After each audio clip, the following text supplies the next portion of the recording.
The Bedroom Window is amazing. This was released in 2023, and I think this is the first of Slater's books that I've read, but I'm pretty confident it won't be the last.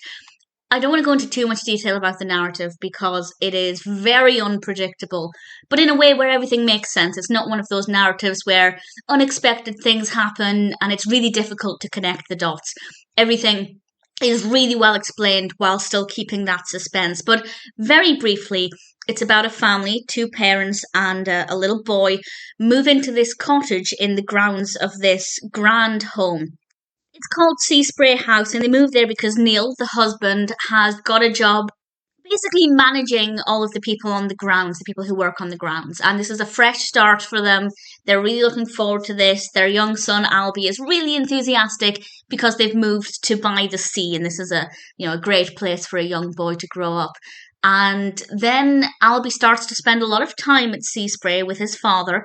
The current owners of the house invited him to spend more time there. But then Lottie, the wife and mother, starts to get suspicious. Not only does she feel like Nita and Ted Williams, who own Sea Spray, are kind of taking her husband and son away from her, which seems a little bit paranoid, but then suspicious things start to happen.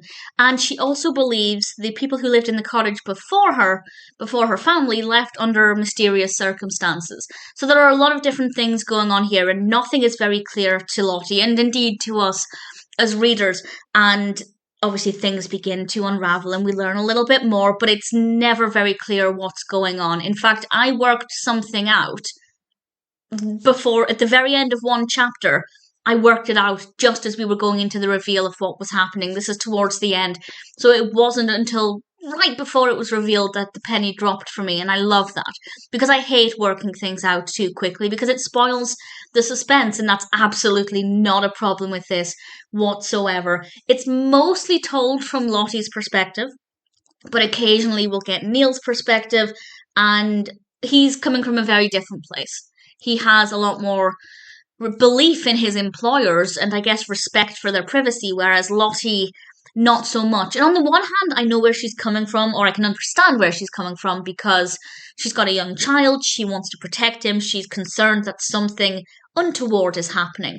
But at the same time, I did find her a little bit too nosy and paranoid too soon. She seems like a really unlikable character in the beginning because it seems like she just wants to stick her nose in everything.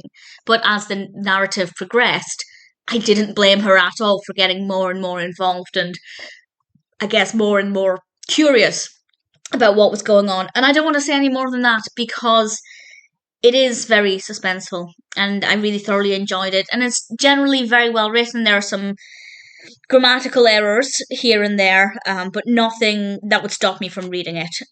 I really enjoyed it, and as I said, it's actually not going to be the last K.L. Slater book that I've read. I've now got, I think it's called Missing or The Missing in my Kindle, so I'm looking forward to reading that. But for now, I'm very happy to have read The Bedroom Window. It's beautifully written, really gripping story that's completely unpredictable, with generally likable but ultimately very well written characters.